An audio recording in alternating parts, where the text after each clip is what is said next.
You know, I'm feeling a little blue.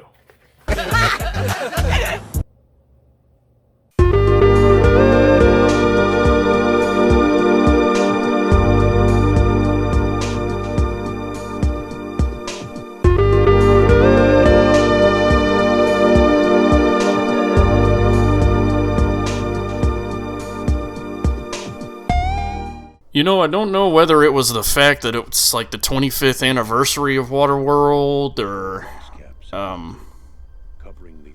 maybe the fact that I wanted to be a part of like some big global conscious, subconscious thing in thinking about Waterworld. Oh wait, no, it was mainly due to the watermelon Ciroc that I was ingesting a couple of weekends ago that kind of led to this review, so I should really stop drinking that stuff. But anyway, for those that don't know anything about Waterworld at all, it came out in '95, stars Kevin Costner, Dennis Hopper, you know, directed by Kevin Reynolds. It didn't do amazing at the box office, but it eventually became profitable. The movie can basically be summed up as Mad Max on the water, I guess. Gas is in such a rare resource, state of resource, so low, all that. So he has this sail and wind-powered boat that I don't remember going all that fast in the movie, but I mean it's still an awesome movie. If you haven't watched it, go watch it. You're in for a treat. But we're not here to talk about the movie today. No. We are here to talk about the video games. That's right, ladies and gentlemen. There were 4 platforms that were blessed with Waterworld video game paraphernalia, including the Super NES, the Game Boy, the Virtual Boy, and the PC. We're gonna maybe save the Game Boy and PC ones for a different time and focus on the Super NES and Virtual Boy releases.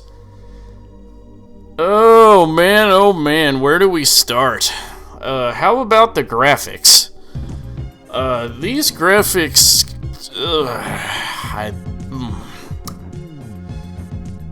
I mean, they're okay. I'd imagine they look way better on a CRT display. And the thing of it is like, whenever you're looking at it in this video, the aspect ratio is going to be a little weird, but that's because this game never came out in the United States or even Japan. This was a Europe-only release. The main thing about these graphics is I had no idea what counted as an actual platform or an interactable element compared to what doesn't. Like, I've always tried to jump on top of like posts that you can't land on, evidently, and also I didn't know you can climb pretty much everything, at least everything on the background that has a horizontal aspect to it, like the ladders, fishnets, whatever.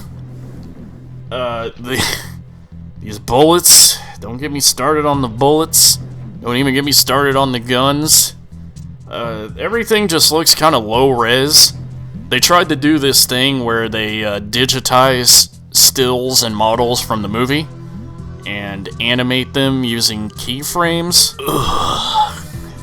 This looks awful. The maps, the map screen is okay, I guess. Of course, the over-the-top cruising sections when you're fighting the enemies in the ocean have to be in the top-down view, and it's hard to figure out what things you can fit between because of the weird boundary boxes. And also, your boat happens to be bigger than everybody else's. But in the movie, Kevin Costner's boat being smaller than everybody else's, I may have to go back and watch the movie and see. But anyway, on the audio, The sound effects here sound kind of murky. The sound quality isn't that great. And the sound quality is also passed on to the music. It's the quality itself is not good. It sounds kind of mushy, like there was too much bass and not enough treble. Best way I can put it. Mid-ranges are represented fairly, but of course, it's hard to mess up a mid-range. It really is. But now that I've talked about the sound quality, can we get on to that music composition? This is kind of what my brain did whenever I first heard the music after putting in the game.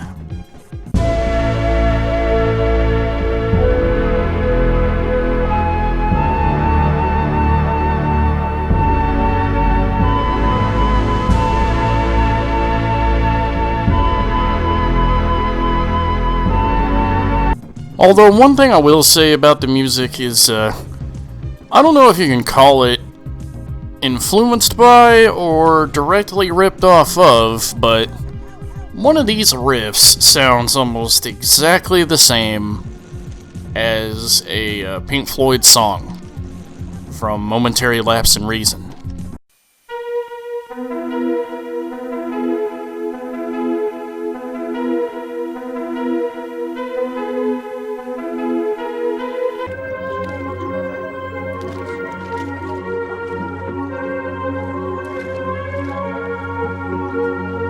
Yeah, the music is really good. It really helps.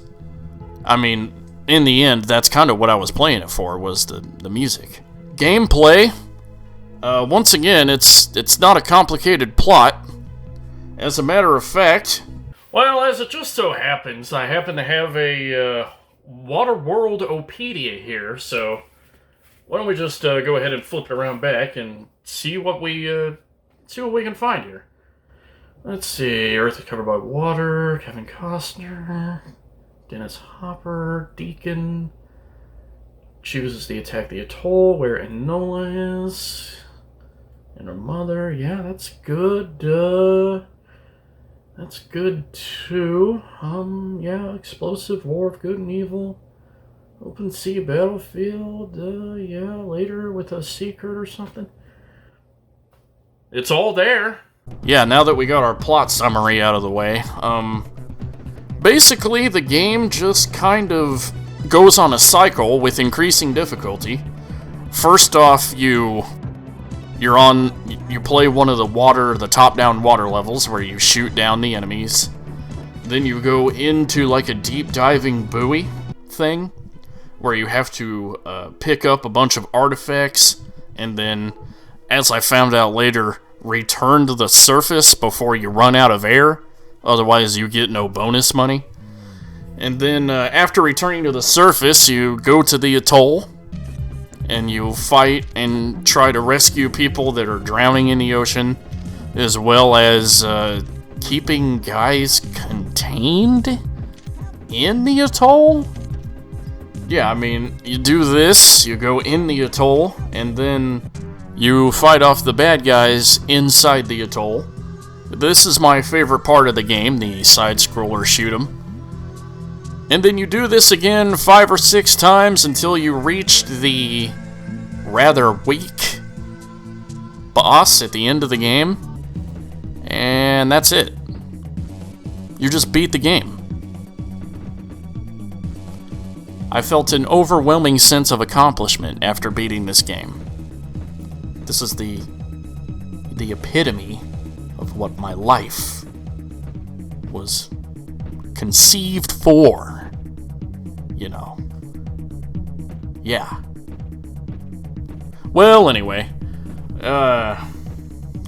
Waterworld? What else can I say? If I rented it, I might have been okay.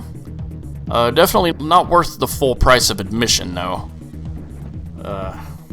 Yeah, so, Waterworld.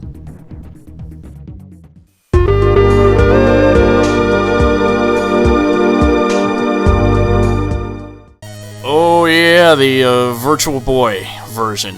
Yeah, let's talk about that for a second. This is all you do. This is it.